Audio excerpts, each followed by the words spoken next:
Hello, నా పేరు శీలం Venkateswarlu. BC Navachaitanya వేదిక వ్యవస్థాపక అధ్యక్షుడిని.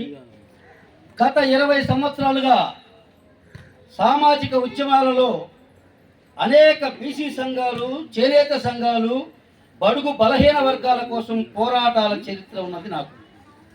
అలాగే రాజకీయ వ్యవస్థ మీద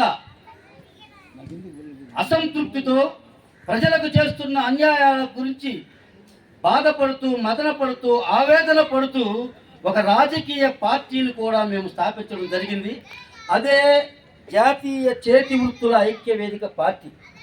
2023లో స్థాపించి 2024లో ఈ రాష్ట్రంలో 20 నియోజకవర్గాలలో ఎమ్మెల్యేలను, 5 నియోజకవర్గాలలో ఎంపీలను పోటీ చేయించడం జరిగింది. మిత్రులారా, ముఖ్యంగా మన భారతదేశానికి స్వాతంత్రం వచ్చి 79 సంవత్సరాలు, ఈ ఆంధ్రప్రదేశ్ అవతరించి కూడా దాదాపుగా 75 సంవత్సరాలైంది. మీరు కూడా బాగా ఆలోచించండి. ముఖ్యంగా మన తెలుగు రాష్ట్రాల గురించే మాట్లాడుకుందాం. ఈ రాష్ట్రంలో, ఉమ్మడి రాష్ట్రంలో దాదాపుగా ఇప్పుడున్న జనాభా లెక్కల ప్రకారం 10 కోట్లు, 9.5 కోట్ల దాకా ఉంటారు.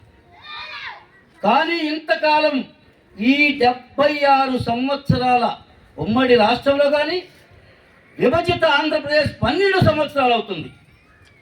ఏ బీసీ నాయకుడైనా చట్టసభలలో మన బీసీల సమస్యలు ప్రశ్నించిన వ్యక్తి ఉన్నారా?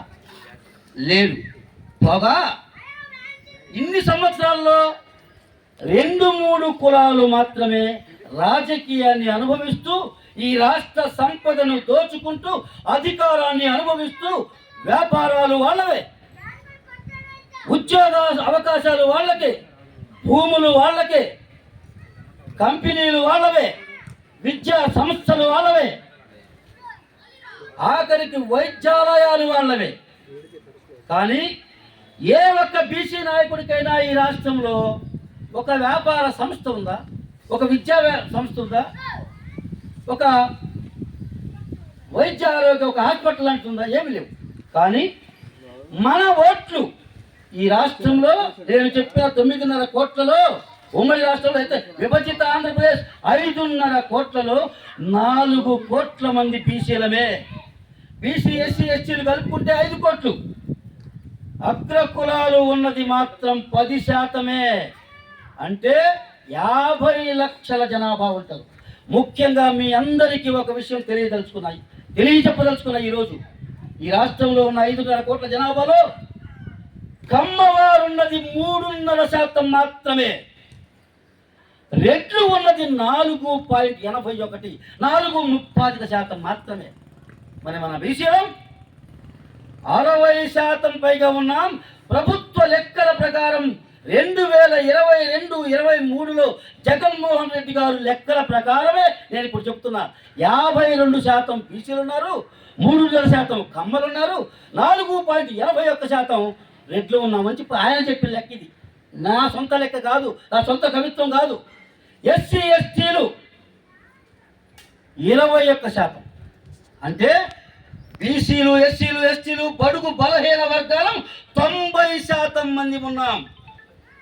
కానీ అధికారం 75 ఏళ్లుగా 3.5% ఉన్న ఒక వర్గం, 4.81% ఉన్న ఒక వర్గం, ఒకళ్ళు మార్చి ఒకళ్ళు షర్టులు మార్చి అంత ఈజీగా ప్రజాస్వామ్యాన్ని కూలీ చేస్తూ, డబ్బు రాజకీయాలతో ఓట్లను కొంటూ మనలను మభ్యపెట్టి మోసం చేసి మాయ చేస్తున్నారు. అందుకే బాబాసాహెబ్ అంబేద్కర్ గారు 1949లో స్వతంత్రం వచ్చిన తర్వాత రాజ్యాంగాన్ని అమలు పరిచిన రోజు, రాజ్యాంగాన్ని ఆమోదింపజేసిన రోజు 1949 నవంబర్ 26న ఒక మాట చెప్పాడు.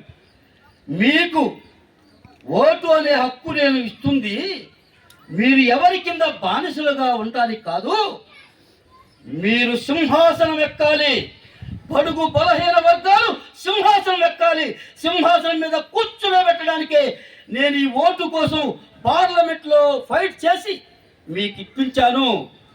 అప్పుడు కూడా ఇది ఓటు కావాలి, ఓటు ఎవరెవరికి కావాలని ఒక చర్చ జరుగుతున్నప్పుడు మహాత్మా గాంధీ గారు, జవహర్లాల్ నెహ్రూ గారు, సర్దార్ వల్లభాయ్ పటేల్ గారు, అంబేద్కర్ గారు, ఇంకా అనేక మంది పెద్దలు కూడా చర్చ జరుగుతుంటే మహాత్మా గాంధీ గారు ఏమన్నారో తెలుసా?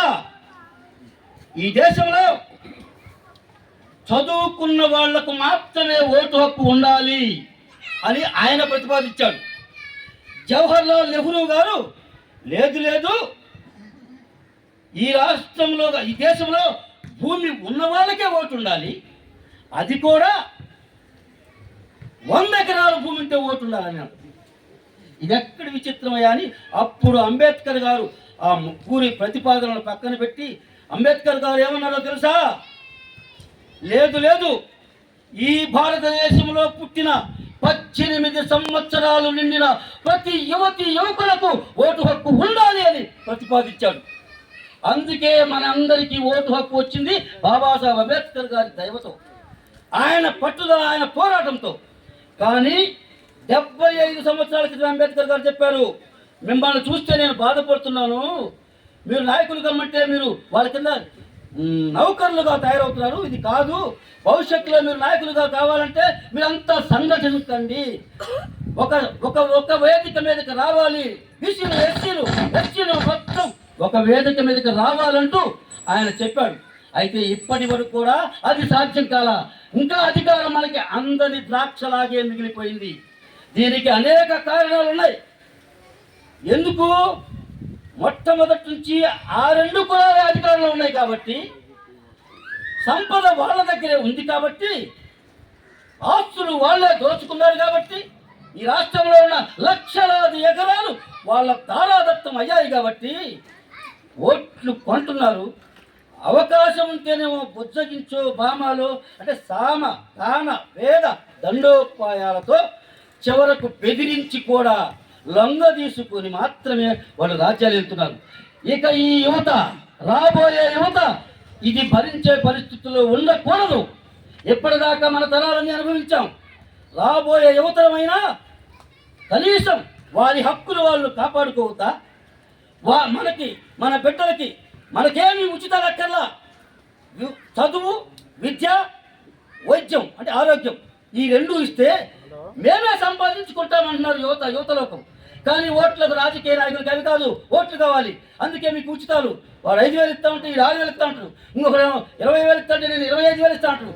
కానీ మనకి రాజకీయాల గురించి మనం వాళ్ళెవరిని విమర్శించాలని కాదు, జరుగుతున్న పరిణామాలని, జరుగుతున్న పరిస్థితులను మీ అందరికీ ఒకసారి గుర్తు చేస్తున్నా. మీ అందరికీ తెలుసు, కానీ ఎవరికి వాళ్ళమే మనం మదనపడుతున్నాం. మీ అందరి మనసులో ఉంటుంది, అదే ఏంటి మన బీసీలు, మన ఎస్సీ ఎస్టీలు, మన వడ్డేల సోదరులు ఒక మంత్రి, ఒక ఎమ్మెల్యేలో, ఒక ఎంపీలో ఎందుకు కావట్లా?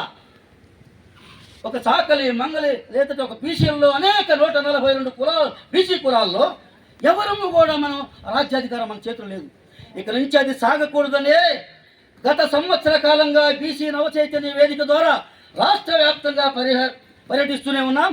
జిల్లాలో మేము పర్యటనలో అదిగో వేదిక సమగ్ర చర్చా వేదికల ద్వారా సంవత్సర కాలంగా చేస్తూ గత డిసెంబర్లో విజయవాడ నడిబొడ్డులో ధర్నా చౌక్లో రాజ్యాంగం ప్రకారం మాకు రావాల్సిన బీసీల హక్కులు కాపాడడం కోసం ఒక ధర్నా కార్యక్రమం పిలుపునిస్తే, హలో బీసీ చలో విజయవాడ పిలుపునిస్తే వేలాది మంది అక్కడికి తరలి వస్తే మేము కోరింది 2 కోరికలు. బీసీలకు మేమెంతో మాకంతా రిజర్వేషన్లు కావాలి, బీసీలకు భద్రతా చట్టం తెస్తా ఉన్నారు, ఎస్సీ ఎస్టీ అట్రాసిటీ చట్టం లాంటిది బీసీ భద్రత కోసం భద్రతా చట్టం తెస్తా ఉన్నారు. గత ఎన్నికలకు ముందు మీ తండ్రి కొడుకులు చంద్రబాబు, లోకేష్ గారు, పవన్ కళ్యాణ్ గారు చెప్పారు, మీరు అది ఎందుకు నెరవేర్చలేదని మేము నిలదీస్తే డిసెంబర్ 22న మేము సభ పెట్టాము. జనవరి 4వ తారీఖు పేపర్ ప్రకటన ఇచ్చాం, అయిపోయింది, మేము చేస్తున్నాం, బీసీ చట్టం అమలు చేస్తాం, సంతోషం, అభినందిస్తాం. కానీ మరి బీసీల కోసం రిజర్వేషన్ ఎందుకు అమలు చేయరు? మీకు కావాల్సినవి చేసుకునే ఉన్నారు కదా. రేపు ఇప్పుడు నేను పోతే నా కొడుకు ముఖ్యమంత్రి అని, రాజశేఖర రెడ్డి గారు పోతే ఆయన కొడుకు ముఖ్యమంత్రి అవుతాడా? రేపు చంద్రబాబు నాయుడు గారు వయసు అయిపోతామని లోకేష్ ముఖ్యమంత్రి అవుతుంది. మరి మా బీసీ బిడ్డలకు